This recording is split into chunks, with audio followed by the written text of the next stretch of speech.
Wallflowers. Hello, hello. I'm the Wall of Books, and I bought a Shogi board at Daiso for $3. Not sponsored. Why? Because it made me think of one of my most favorite games of all time. The very first game I ever bought with my hard-earned allowance.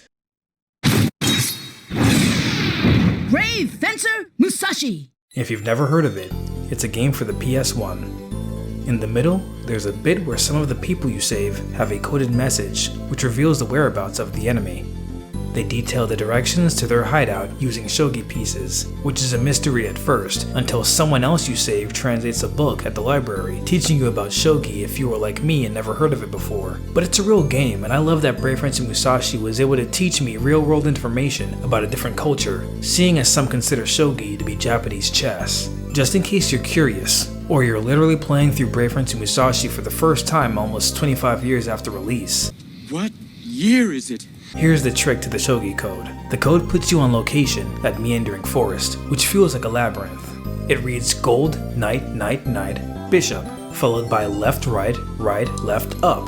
The first chunk are clearly shogi pieces, with gold being the gold general, and the other pieces being nearly identical to their chess counterparts. I say nearly identical because of a difference between shogi knights and chess knights. In chess, knights can move up or down twice, and once left or right. Also, they can move up or down once, then twice left or right. In shogi, the knights only move up twice, and then once left or right. No backwards until promotion, and no huge lateral moves. This is detailed in the library in-game, so you don't make the mistake of making a chess knight move throughout the forest. Anyway, back to the code. If we apply the directions to the pieces, we get the following. Left gold, right knight, left knight, up bishop.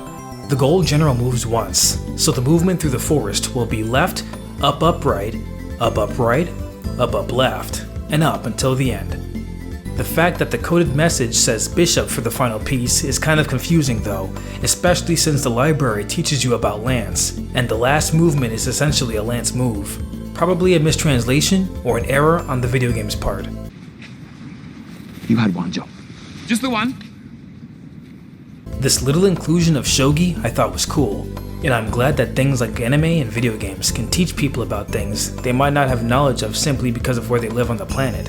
Until this game, I'd never heard of a palanquin. That information never really helped me aside from being a teensy bit more knowledgeable about feudal era Japan, but it's good to be cultured, that nobody can deny.